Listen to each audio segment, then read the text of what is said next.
Assalamualaikum warahmatullahi wabarakatuh.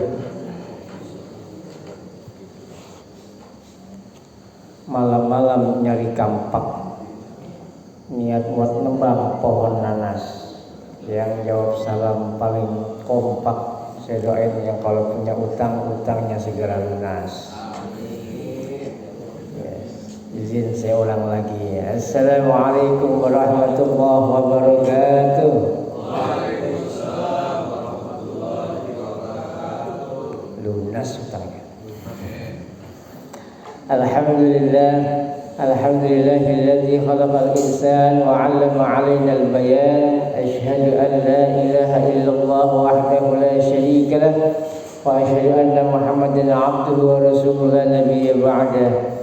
Allahumma salli wa sallim wa barik ala nabiyyina Muhammadin sayyidil mursalin wa ala alihi wa ashabihi wa man tabi'ahum bi ihsanin ila yaumiddin. Qala Allah ta'ala fi kitabihil karim, a'udzu billahi minasy syaithanir rajim. Ya ayyuhalladzina amanu taqullaha haqqa tuqatih wa la tamutunna illa wa antum muslimun. Wa ba'd. Izin menyapa Bapak Ibu semua, bagaimana kabarnya pagi ini? Alhamdulillah. Semoga kalimat tahmid yang senantiasa keluar dari lisan Bapak dan Ibu semua menggambarkan rasa syukur kita. Alhamdulillah selalu kita ucapkan, terutama di hari yang cerah. Kita ucapkan kepada Allah Dzul Jalalah, semoga ini menjadi awal baik kita. Karena kebaikan kita, bagaimana kita mensyukuri terhadap segala nikmat yang Allah berikan kepada kita. Tak lupa salawat teriringi salam, semoga senantiasa tercurah limpahkan kepada sebaik-baik panutan Nabi yang Allah utus di akhir zaman, yang Allah jadikan sebagai suri tauladan dalam setiap kehidupan. Berharap kita bagian dari umat beliau kelak mendapatkan syafaat di hari kemudian. Nabi agung, Nabi mulia, Nabi kita Muhammad sallallahu alaihi wasallam. Hadirin jamaah kajian Ahad subuh rahimana wa iyyakum ajma'in. Hidup ini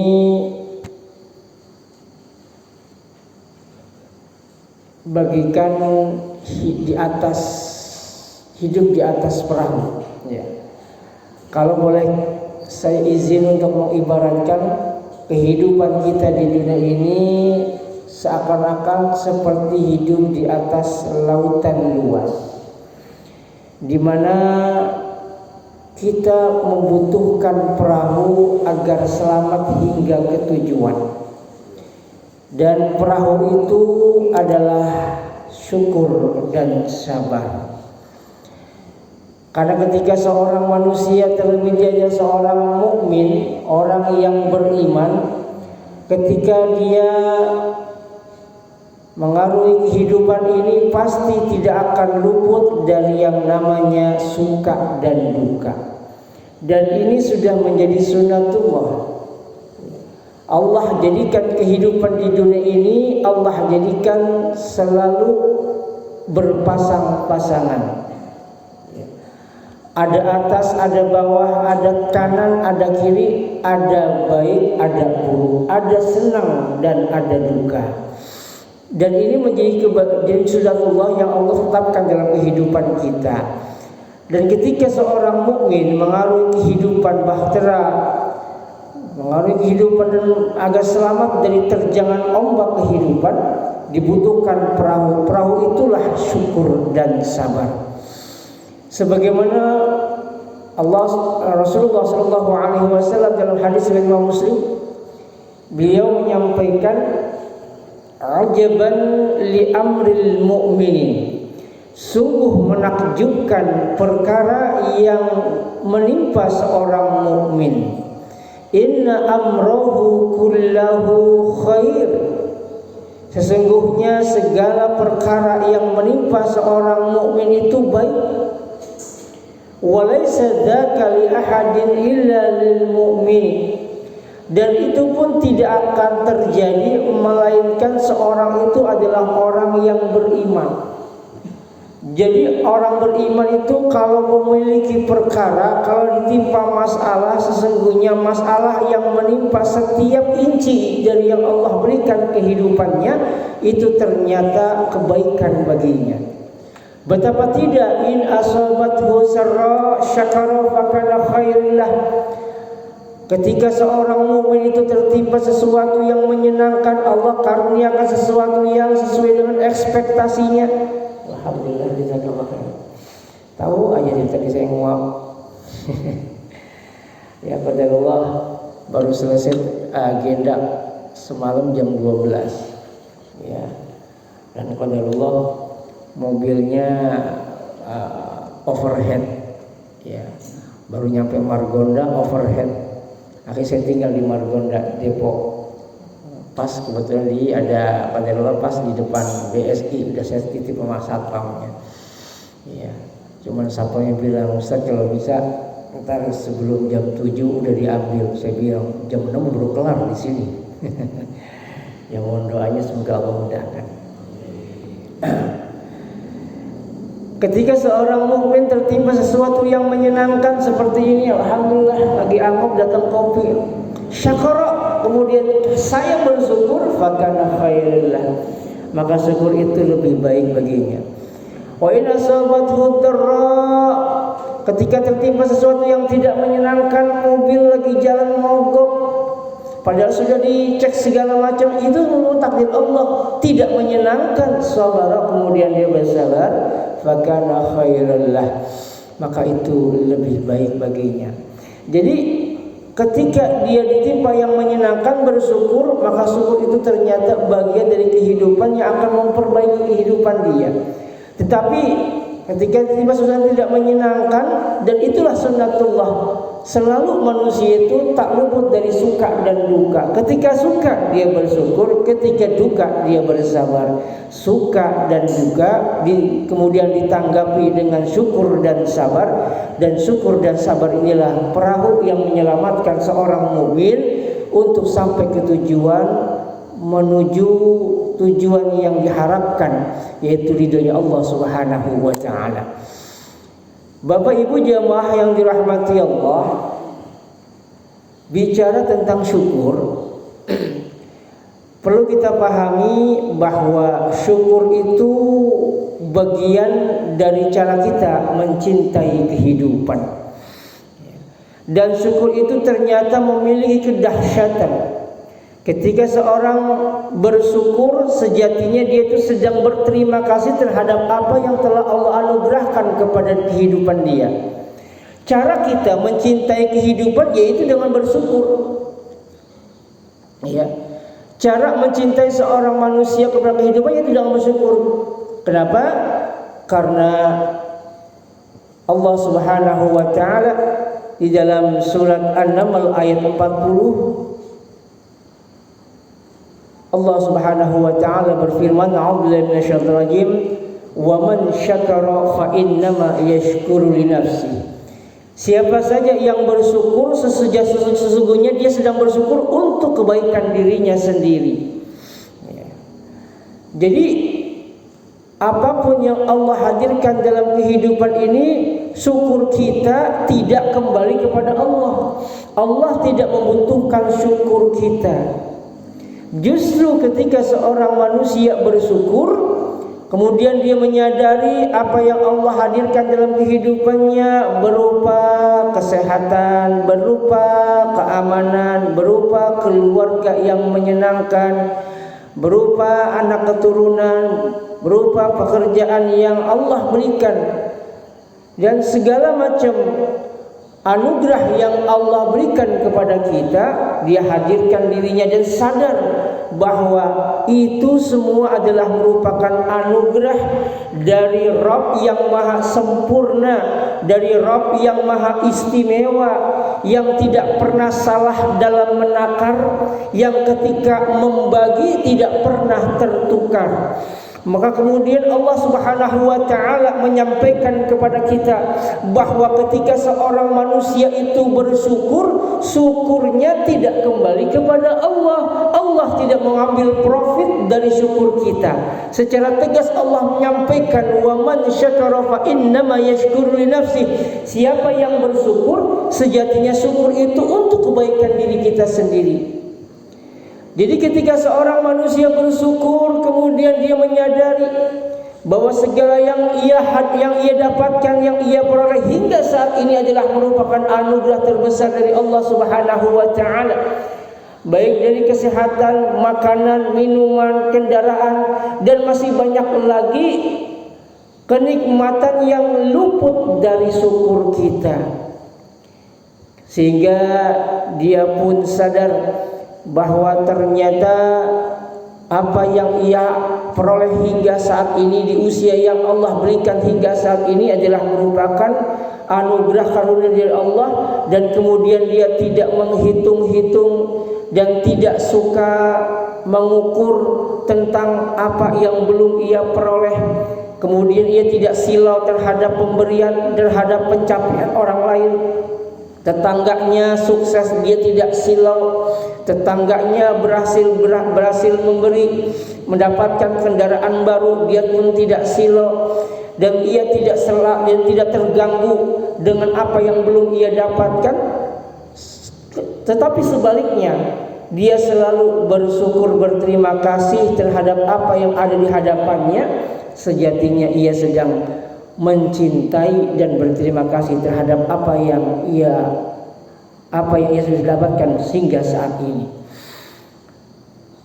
Adapun kalau sesuatu yang mungkin bisa jadi tidak sesuai dengan harapan kita, kalau kita dalam menjalani kehidupan tiba-tiba ditimpa sesuatu yang tidak menyenangkan, bukan berarti Allah zalim terhadap hambanya. Kalau kita dalam menjalani kehidupan tiba-tiba kok seperti ini ya, dalam menjalani sebuah aktivitas kok seperti ini ya, kok nggak sesuai dengan ekspektasi, justru sebaliknya kok mendapatkan sesuatu yang tidak menyenangkan, bukan berarti Allah zalim kepada kita. Sejatinya itu bisa jadi adalah merupakan tumpukan-tumpukan kesalahan-kesalahan yang telah kita lakukan. Ya, sebagaimana Allah firmankan dalam surah Asy-Syura ayat 30. Ya, wa ma asabakum min musibatin fabima kasabat aydikum wa ya'fu 'an katsir. Musibah yang menimpa kita bisa jadi, mohon maaf, kendaraan kita yang mogok, atau mungkin anak kita yang sakit, atau mungkin anggota tubuh kita yang sakit. Itu bisa jadi adalah dosa dan kesalahan kita di masa lalu yang mungkin luput dari penilaian kita bahwa itu ternyata sebuah kesalahan. Wa ya'fu 'an katsir, dan Allah banyak memaafkan kesalahan manusia. Allah tidak jadikan setiap dosa itu dihadirkan langsung musibah. Allah tidak jadikan setiap dosa Allah lahirkan bencana, tidak. Betapa banyak orang yang sampai saat ini kita perhatikan, dia jarang sholat, sukanya melanggar syariat, bahkan dia juga orang yang suka berbuat jahat. Kok sampai saat ini masih dikasih nikmat? Ini bagian dari rasa kasih sayang Allah. Padahal sudah jelas Pak, dia nggak sholat. Sudah jelas dia suka melanggar syariat. Sudah jelas dia suka maksiat. Tetapi kok masih dapat nikmat? Wa ya'fu 'an katsir. Ini bukti Allah Maha Pemaaf. Tapi tentu Pak, ada pertanggungjawabannya di hadapan Allah nanti di akhirat. Kalau kita Pak, jangankan mungkin orang yang Nabi, kita aja ya. Kalau ada orang yang kita kasih modal, kita kasih modal, tinggal di rumah kita, makan dari kita, ya, kemudian segala macam kita cukupi, tiba-tiba dia nusuk dari belakang. Kita butuh tenaga dia nggak mau bantu kita. Gimana Pak perasaan Pak? Kira-kira besok mau bantu lagi nggak Pak? Boro-boro Pak. Kita nih Pak, itu manusia. Ente udah saya kasih semua fasilitasnya, makan dari aneh. Semua anak kami lengkapi, kok tiba-tiba ane minta bantuan dorong, cuman minta tolong dorongin mobil aja mogok kok nggak mau. Itu kayak besok udah nggak dikasih lagi. Itu kita, Pak. Tapi Allah, walaupun dia orang yang suka maksiat bergelimang dengan dosa, tapi tetap Allah kasih nikmat.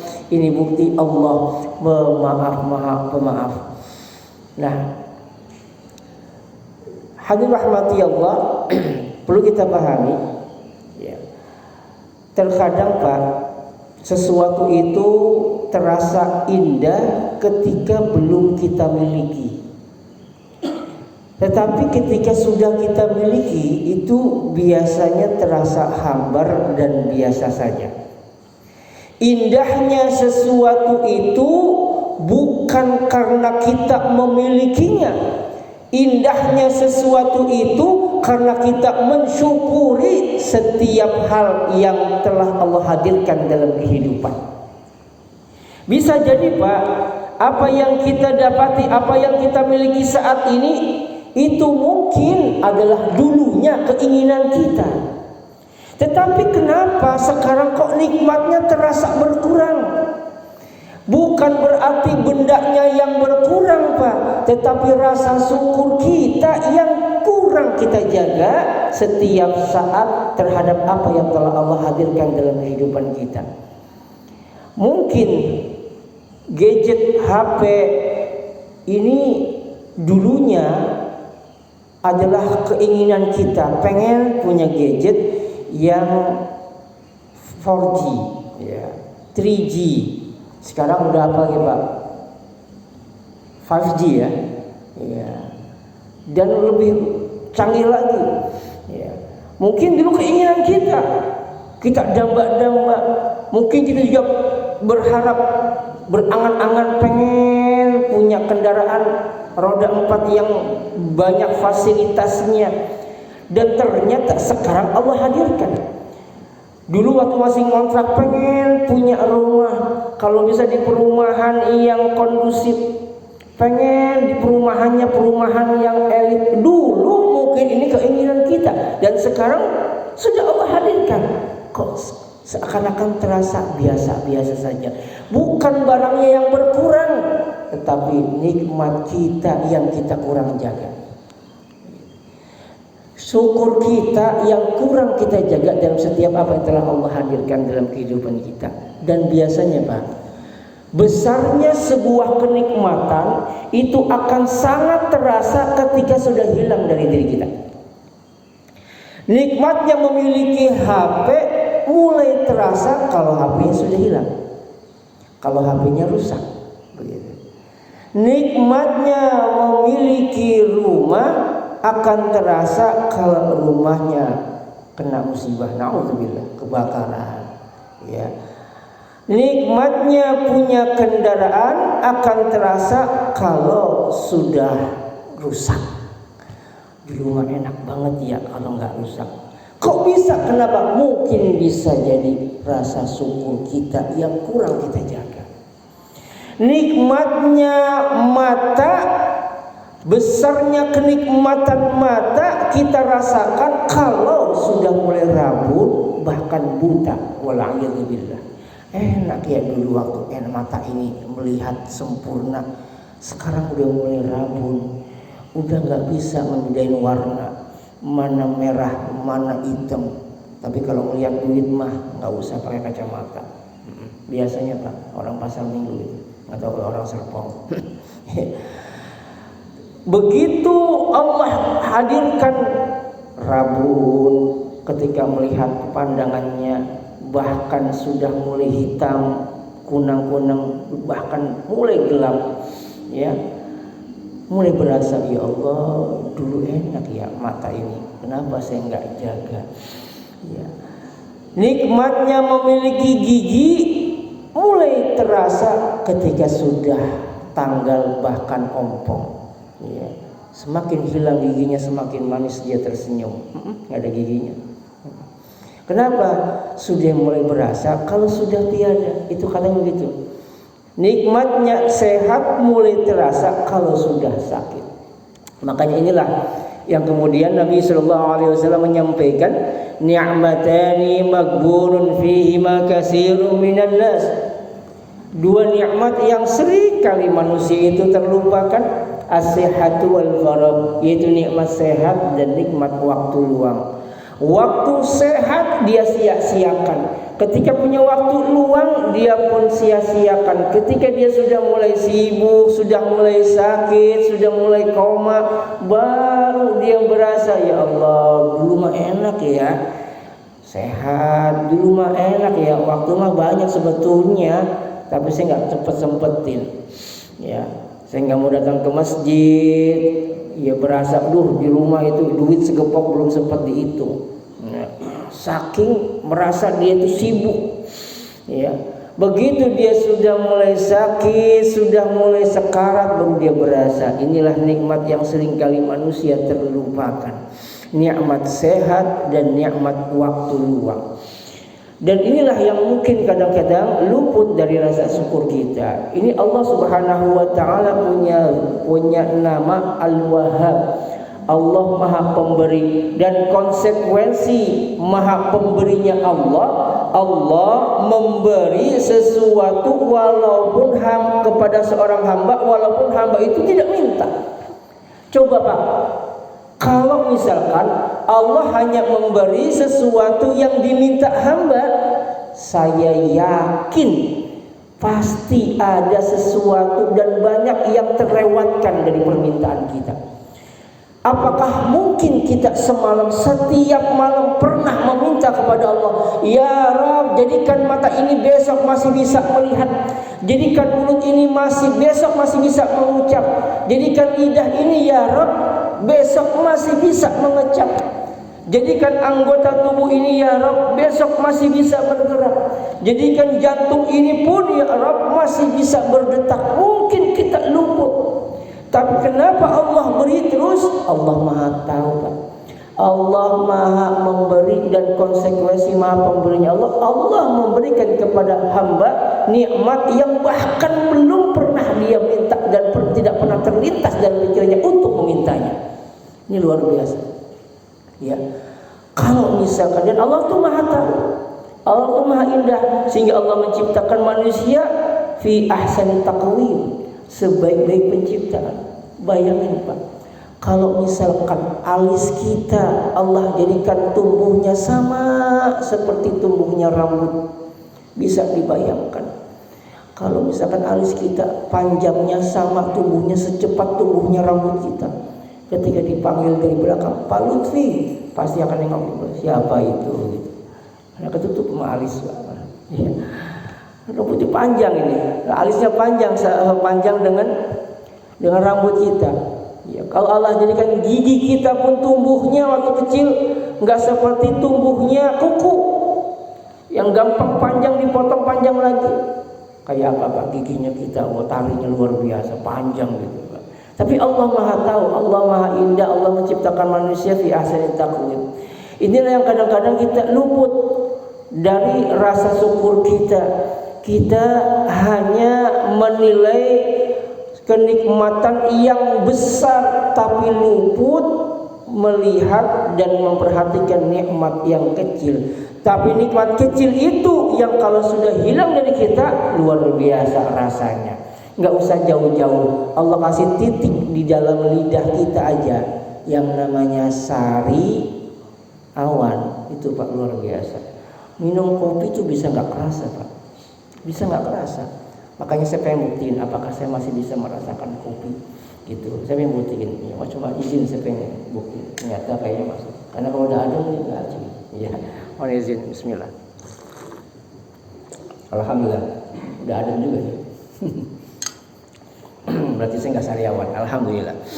Nah ini kadang-kadang kita hanya memperhatikan, saya mau bersyukur kalau nikmatnya besar. Kalau kecil lah ngapain bersyukur. Kadang-kadang begitu.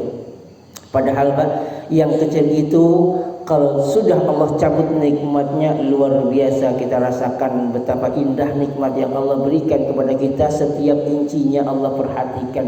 Bahkan nikmat itu terus Allah beri walaupun kita tidak pernah minta setiap hari. Ini luar biasa. Allah tetap jadikan jantung kita berdetak. Allah tidak jadikan liver dengan lambung ini berebut kerja, enggak, tetap sesuai dengan porsinya, sesuai dengan kerjanya. Paru-paru tetap bisa memompa udara dari luar, kemudian jantung pun bisa memompa darah. Itu pun Allah jadikan seperti itu. Kadang-kadang itu luput, Pak. Hal seperti itu luput dari rasa syukur kita. Kita hanya melihat keluar tapi lupa dengan yang ada di dalam tubuh kita. Iya. Tapi kalau Allah jadikan livernya aja berhenti, Pak, bermasalah dikit, Masya Allah, Pak, berapa juta itu, Pak. Nggak usah dilihat hitungan uang.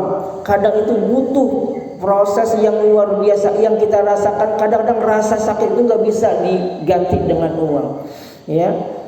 Makanya ini yang kadang-kadang kita yang luput dari rasa syukur kita. Kita hanya melihat yang di luar, yang besar, tapi lupa dengan apa yang di dalam. Allah masih jadikan kaki kita masih bisa berjalan, memenuhi panggilan Allah, ya masih bisa beraktivitas. Ini nikmat yang harus kadang-kadang kita syukuri.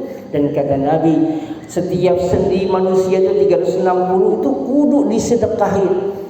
Dan sedekah itu cukup dengan 2 rakaat salat duha. Ya, semoga niat kita salat duha bukan ingin agar ya Allah biar lancar rezeki saya. Berarti kita meniatkan amalan akhirat untuk tujuan dunia. Ini sudah sempat kita bahas. Tapi kalau kita sholat, kita ibadah sebagai bentuk rasa syukur kita, ya Rabb, Kau masih berikan saya sehat, Kau masih berikan hamba bisa kembali bernafas tanpa menggunakan alat. Kaki pun gak perlu berjalan menggunakan tongkat. Kau berikan semua nikmat. Allahu Akbar, takbirnya sebagai bentuk rasa syukurnya. Dia sholat sebagai bentuk rasa syukur dia. Dia jamaah pergi ke masjid sebagai bentuk rasa syukur dia. Ya Rabb, kalau ada bos ngasih gaji 10 juta sebulan, hujan saya datengin. Ya, deras masih ada payung, masih ada jas hujan. Tapi Engkau ya Rabb memberikan nikmat bukan hanya 10 juta, bahkan miliaran rupiah. Dari mata, napas, hidung, lidah, semua ini berjalan setiap detiknya Kau berikan. Kalau kita rupiahkan itu berapa miliar rupiah, bahkan bisa dihitung triliun. Tapi ketika Allah memanggil melalui lisan muadzin, kadang-kadang kita hayya 'alas shalah, harusnya la haula wala quwwata illa billah. Tapi tidak sedikit orang hayya 'alas shalah, engkehela. Apa engkehela, Pak? Engko disit. Ya. Engko disit ya, masih anget tiduran di kasur. Ini kadang-kadang luput dari rasa syukur kita. Kenapa Nabi SAW sudah dijamin surga, sudah dapat predikat diampuni dari dosa, sudah maksum dari dosa, bahkan dapat jaminan surga, kok masih mau malam-malam sholat malam, bahkan saking lamanya sholat beliau, ya kaki beliau sampai bengkak. Kenapa ditanya oleh Bunda Aisyah radhiyallahu anha, ya, apa jawaban Nabi? Apakah engkau tidak mau menyaksikan bagian daripada aku termasuk orang yang bersyukur? Ya. Ini bagian dari rasa syukur Nabi. Apa enggak cukup Nabi? Kau sudah diampuni dosanya, kau sudah dapat masuk dari dosa, mendapat jaminan surga. Apakah itu tidak cukup? Ternyata bukan masalah jaminan, tapi bagaimana rasa syukur yang Allah berikan kepada kita. Sampai saat ini Allah masih memberikan nikmat sehat, nikmat nafas, dan yang terbesar nikmat nyawa, Pak. Nikmat nyawa, sehebat-hebatnya manusia kalau udah gak ada nyawa gak bakal bisa nambah amal. Tapi mungkin dia dalam kondisi sakit, nyawa masih ada, dia masih bisa berzikir, nambah saldo kebaikan. Dia masih bisa ngomong ke anaknya, "Nak, itu tanah yang di depan ada 10 hektar, tolong sedekahin buat pengurus Masjid Al-Ikhlas. Jual uangnya, sedekahin buat Masjid Al-Ikhlas." Dia masih bisa ngomong melalui lisannya, bisa bersedekah melalui lisannya. Tapi kalau udah nggak ada nyawanya, masya Allah, ya makanya ini yang kadang-kadang kita luput dari rasa syukur kita. Nah, Bapak Ibu yang dirahmati Allah, syukur itu memberikan kualitas dan tidak selalu menjanjikan kuantitas. Terkadang Pak, kita seringkali terracuni oleh pemikiran-pemikiran materialistis, menilai segala sesuatu itu dengan materi, menilai segala sesuatu itu dengan jumlah uang nominal. Boleh, tapi itu tidak tujuan, Pak. Ya. Kalau itu tadi tujuan dan landasan, mohon maaf, agama tidak dibangun dengan itu. Ya. Oh, bukankah ada dalilnya, Ustaz? Apa dalilnya? Kan firman Allah, la in syakartum la azidannakum. Ya, kalau kalian bersyukur, pasti aku akan tambah nikmatnya.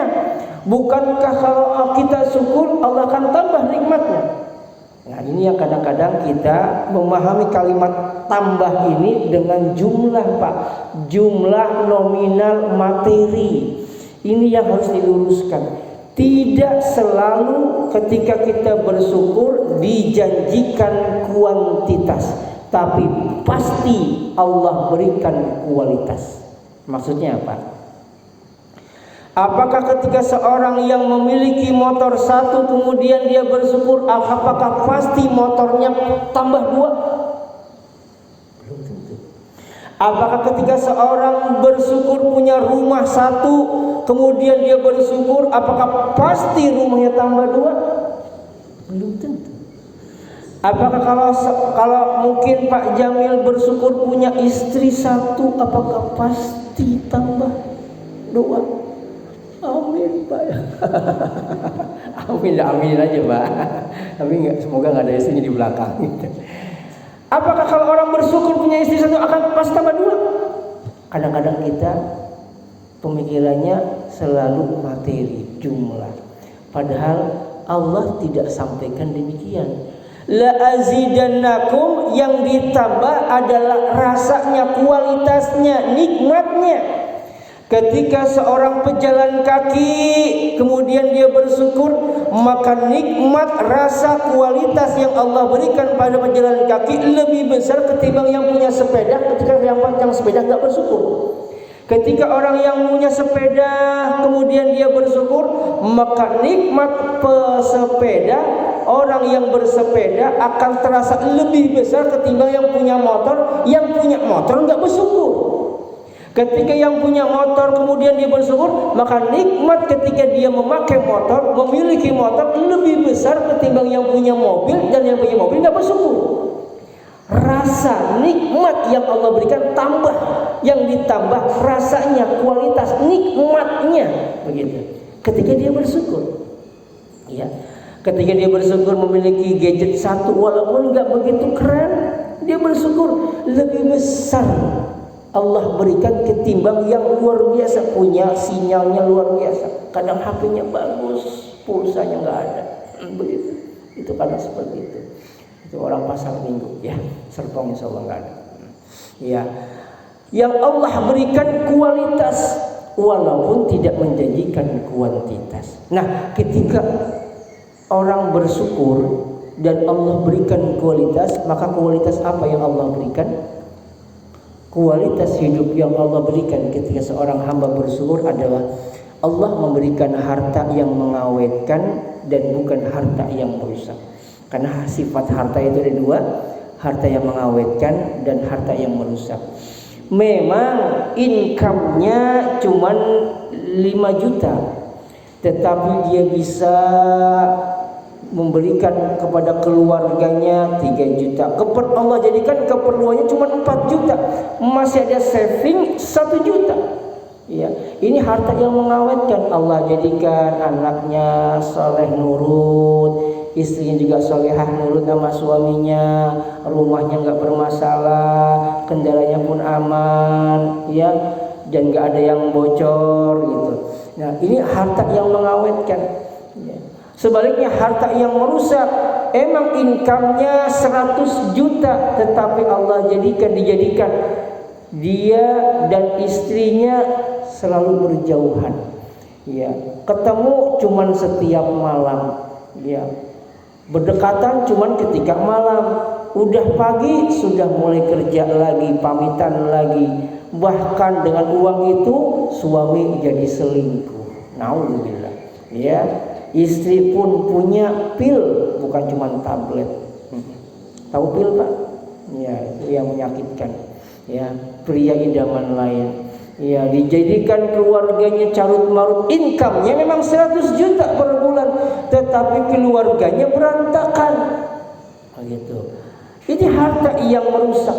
Ya, tetapi ketika dia bersyukur, ya, maka Allah berikan harta yang mengawetkan. Ya, pemasukannya cuma 10 juta, tetapi kebutuhan Allah jadikan kebutuhannya cuma 8 juta. Ya, bahkan ya, saya punya kawan, ya, dia ngajar TPA, ya, ngajar TPA dan nggak pernah dia masang tarif.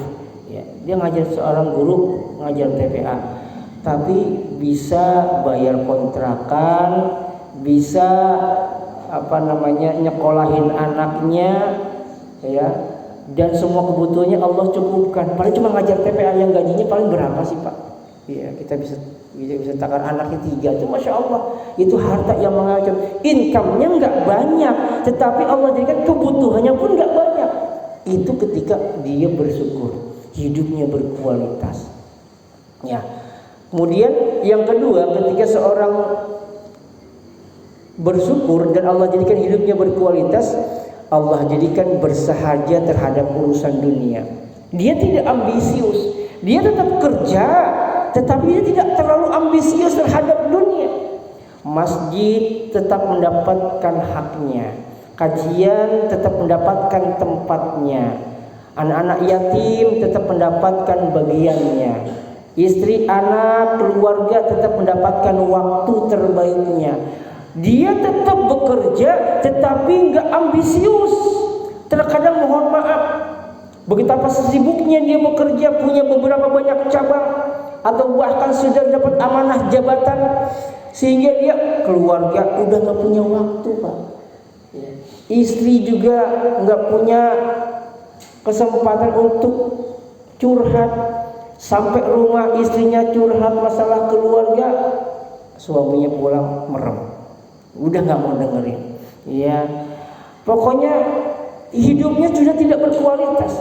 Ya, nggak pernah lagi datang ke kajian ilmu.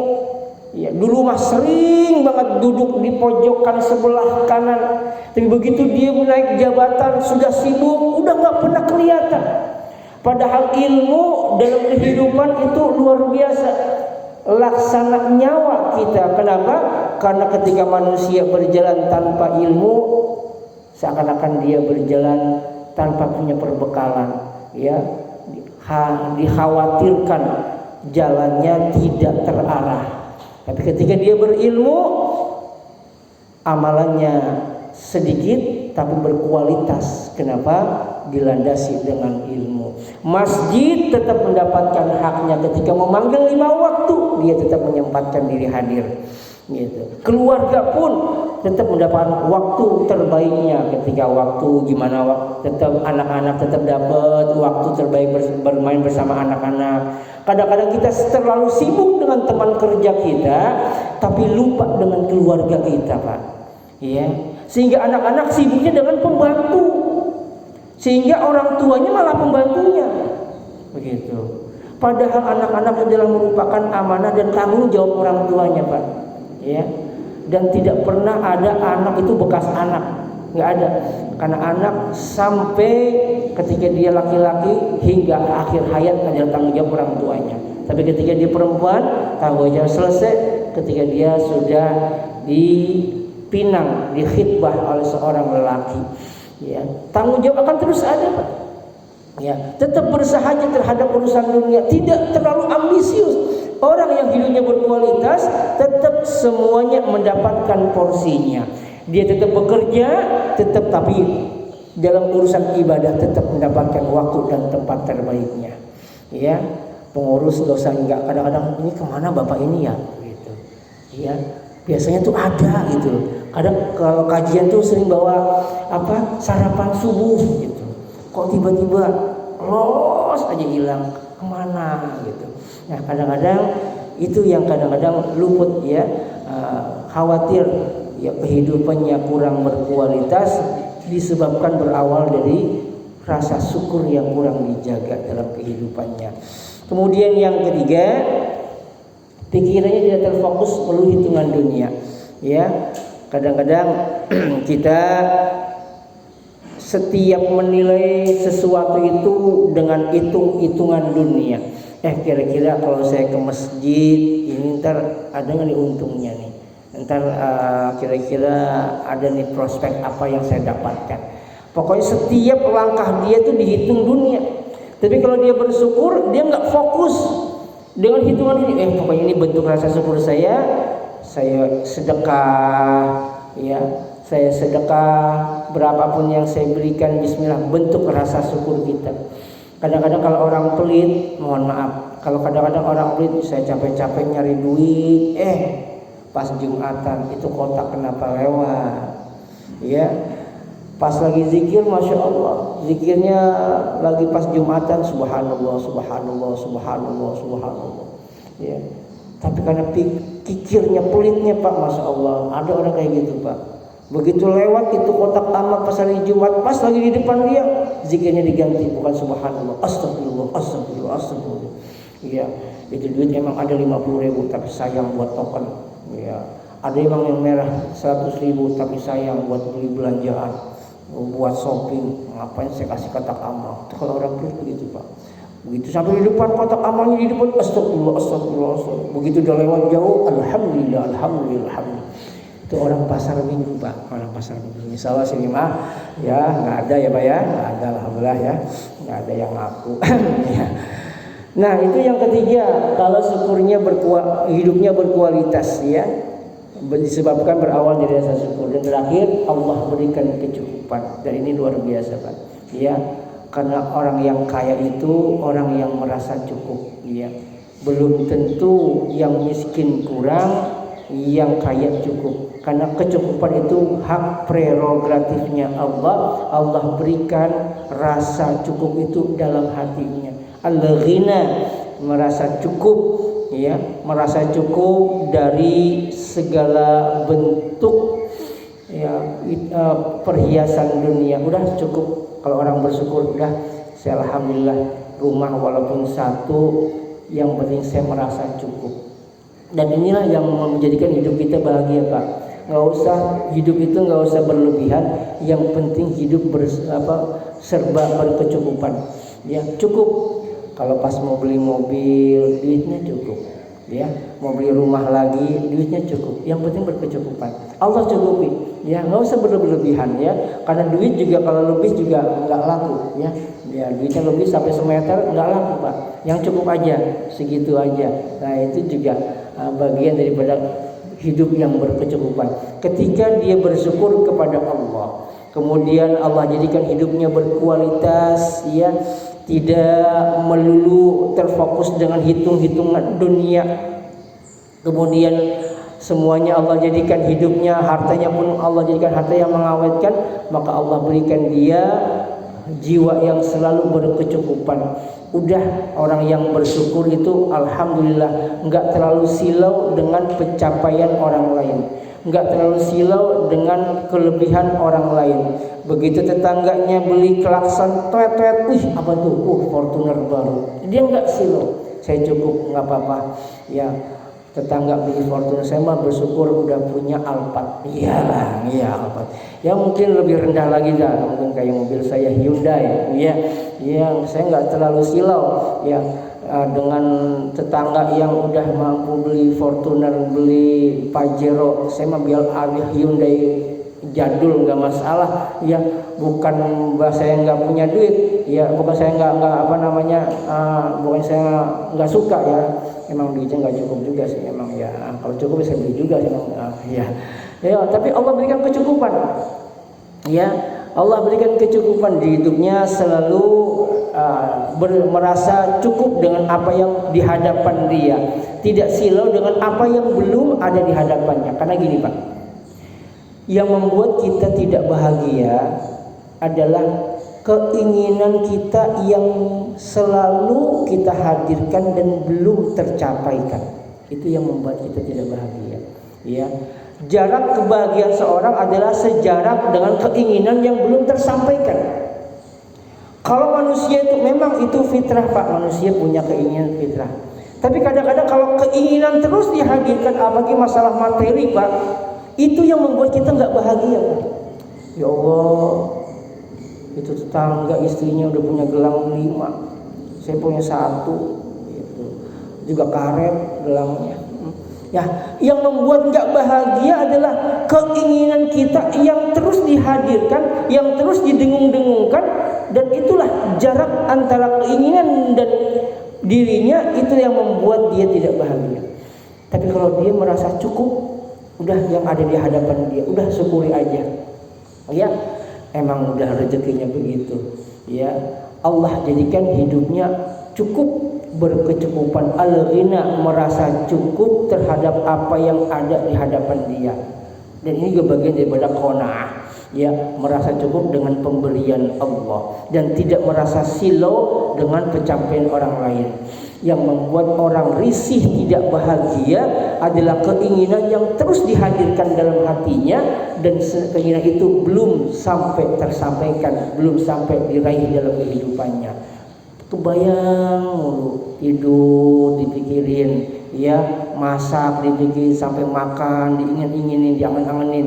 Ya kenapa? Tengau-ngau, yang kapan bisa beli Alphard, kapan bisa kebeli Pajero, kapan punya mobil, kapan punya rumah lagi di pinggir pantai. Ya udah kasih rumah di perumahan elit, pengen lagi rumah di pinggir pantai. Ya mungkin tetangga namanya Nyi Roro Kidul, bisa jadi Pak ya.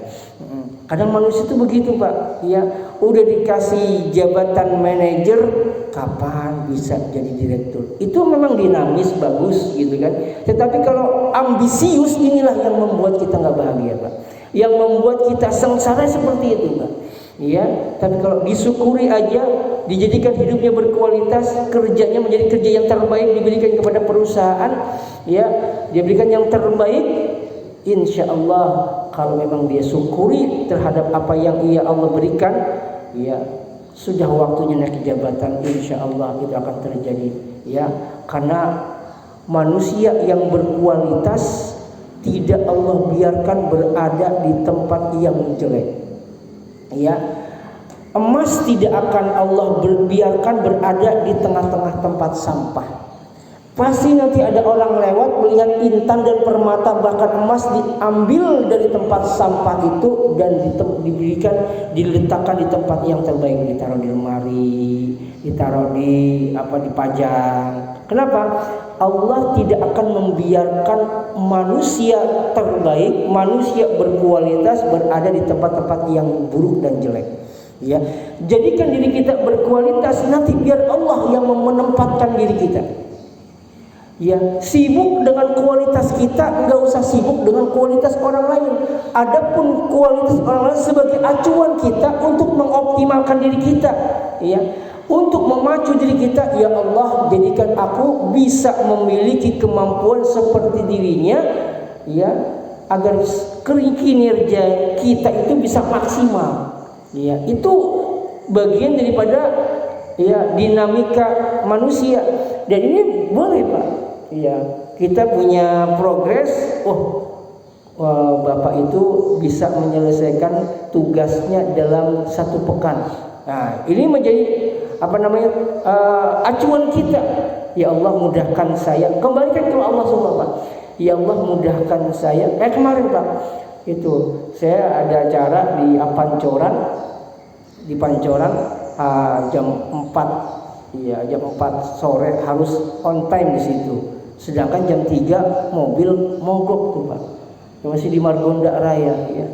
Biasanya minta sama Allah, ya Allah mudahkan. Ya alhamdulillah, berhenti pas di Bank BSI. Ya, jadi bisa buat naruh parkir di situ ada. Pas sudah masuk langsung berhenti. Dan qadarullah ada Gojek lagi standby di situ.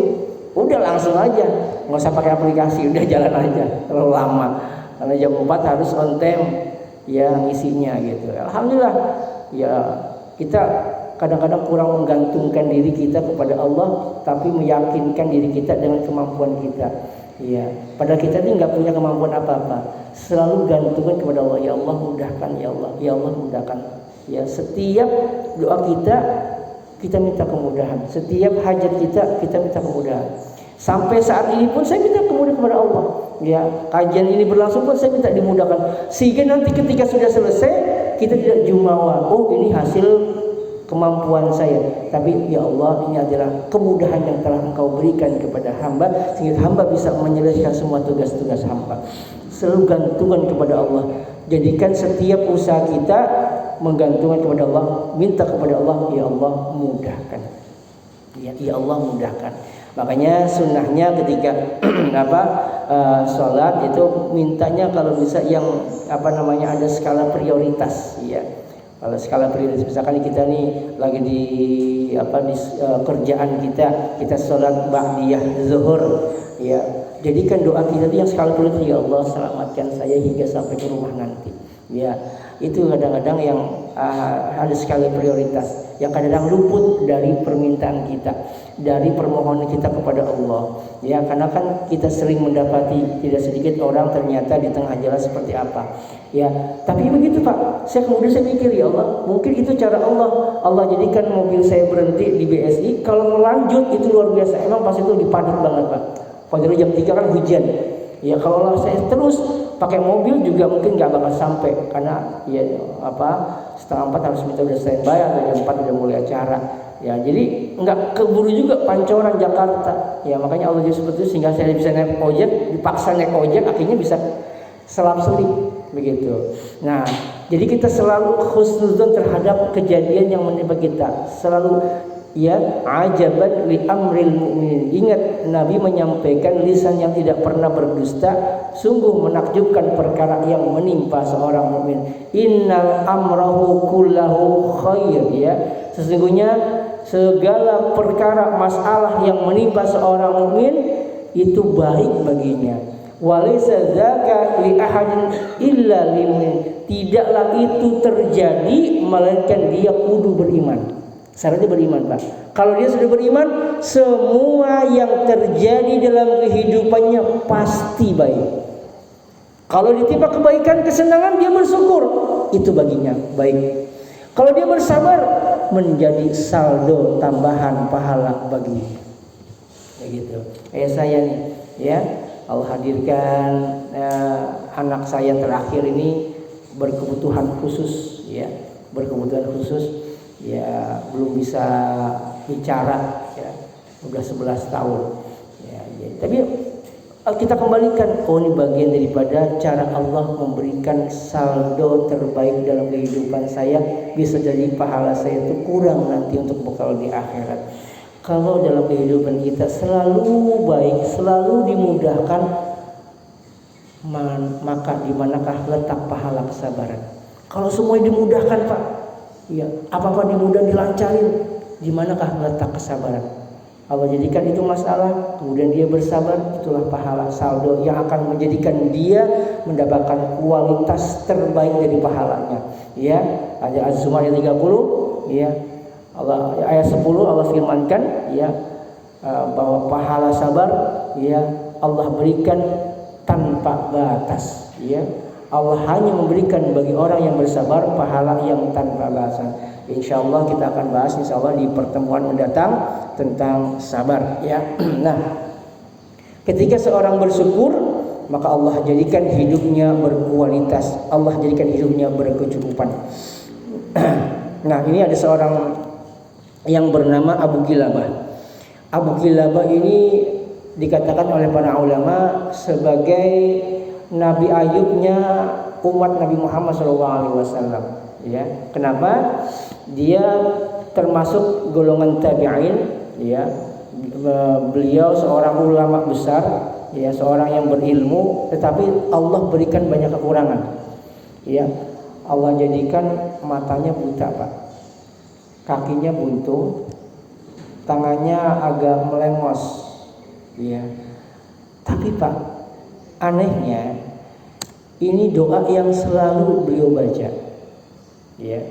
Allahumma auzi'ni an ahmadaka hamdan ukafi'u bihi syukra ni'matika allati an'amta biha 'alayya wa faddaltani 'ala katsirin mimman khalaqta tafdila. Ini doa zikir yang selalu beliau baca. Ya. Sampai-sampai ada orang yang lewat di hadapan dia, dalam kitab itu disampaikan, ini sangat masyhur Pak di kita para ulama. Ya, kisah ini. Ada seorang lewat, kok kaget, ini doanya kok seperti ini. Ya Allah, tunjukilah aku agar aku bisa memujimu, sehingga aku bisa menunaikan rasa syukurku atas nikmat-nikmat yang telah Engkau berikan kepadaku. Engkau sungguh telah melebihkan aku di atas kebanyakan makhluk yang telah Engkau ciptakan. Melebihkan aku di atas kebanyakan makhluk yang telah Engkau ciptakan. Mendengar kata-kata itu Pak, orang yang lewat itu bingung Pak. Kok dilebihkan? Padahal engkau buta, kakimu buntu, tanganmu agak melengos, ya. Dan dia hanya ditinggal di pinggir pantai di sebuah kemah, ya. Dan hanya ditemani oleh seorang anak kecil yang membantu untuk menuangkan air wudhu, anak kecil. Dan ternyata orang itu diminta, tolong carikan anak itu. Udah lama beberapa saat kok gak kelihatan. Dicari ternyata anaknya sudah diterkam serigala Pak. Dia ansih sendirian. Dan ternyata ketika dia itu Allah wafatkan dia dalam kondisi ketika itu. Ketika terdengar kaget mungkin ya anaknya diterkam serigala, langsung dia batin Allah takdirkan beliau meninggal dunia. Sehingga qadarullah ada pasukan lewat, ternyata siapa ini? Oh, pasukan itu mengenali ternyata beliau adalah Abu Kilabah, seorang tabi'in, seorang ulama luar biasa keilmuan beliau, tapi beliau sangat rendah hati. Ini lupa Pak, ya kadang-kadang luput. Ya sebelum meninggal ditanya, apa yang mendasari engkau? Itu orang nggak kenal Pak, nggak kenal beliau seorang ulama. Ditanya, apa yang mendasari engkau sehingga kau selalu berdoa dengan kalimat doa wafaddaltani ala katsirin mimman khalaqta tafdila. Engkau lebihkan aku di atas kebanyakan makhluk yang telah Engkau ciptakan. Padahal kan engkau buta, tanganmu melengos, kakimu buntu. Kelebihan apa yang Allah berikan? Kalau kita yang ganteng wajar Pak. Tapi kalau beliau kok bisa berdoa itu? Apa kata beliau? Bisa enggak Allah jadikan, beliau kan tinggal di pantai, Allah gulung itu pantai kemudian menerjang saya, bisa enggak? Tapi Allah tidak lakukan. Saya masih selamat, ini masih selamat. Bisa enggak Allah jadikan gempa kemudian terbelah tanahnya, kemudian saya masuk dalam himpitan tanah itu kemudian menutup lagi?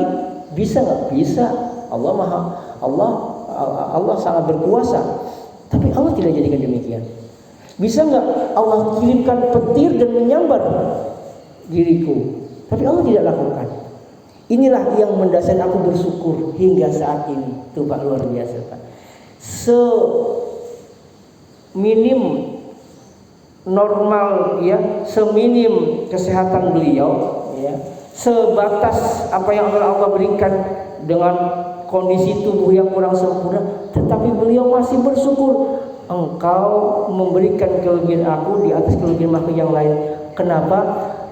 Ciri seorang mukmin tidak ada kehabisan alasan untuk bersyukur kepada Allah. Selalu punya alasan. Ini ciri seorang mukmin, dia punya alasan, selalu punya alasan untuk bersyukur kepada Allah. Enggak begini, begitu. Enggak begini, mungkin Allah pengen begitu. Selalu punya alasan. Sampai saat ini kita pun masih sehat, masih Allah kasih kesehatan, nikmat Allah berikan, waktu luang, ini bagian daripada nikmat dari Allah Subhanahu wa taala yang wajib kita syukuri. Karena syukur bukan anjuran, bukan pilihan, tapi syukur sejatinya adalah sebuah kewajiban. Allah telah berikan kenikmatan, wajib kita syukuri. Demikian yang dapat Al-Fakir sampaikan. Kekurangan Mungkin karena atas dasar kekurangan dalam penyampaian, mungkin juga berdasarkan kekurangan ilmu saya. Ya mohon dibuka pintu maaf yang seikhlas-ikhlasnya. Kebenaran hanya milik Allah, kesalahan dari kekurangan ilmu saya. Wal-'afwa minkum. Sebelum saya tutup, mungkin ada 1 atau 2 pertanyaan. Cukup? Ya, karena suara plastik sarapan pagi sudah terdengar, ia mengocok perut kita bersama. Jadi kita sudahi kajian kita pada pagi hari ini. Semoga perjumpaan kita adalah perjumpaan yang mendatangkan rahmat dari Allah, perpisahan kita mendapatkan pengampunan dari Allah Subhanahu wa taala. Waalaikumsalam. Subhanakallahumma wa bihamdika asyhadu an la ilaha illa anta astaghfiruka wa atubu ilaik. Assalamualaikum warahmatullahi wabarakatuh.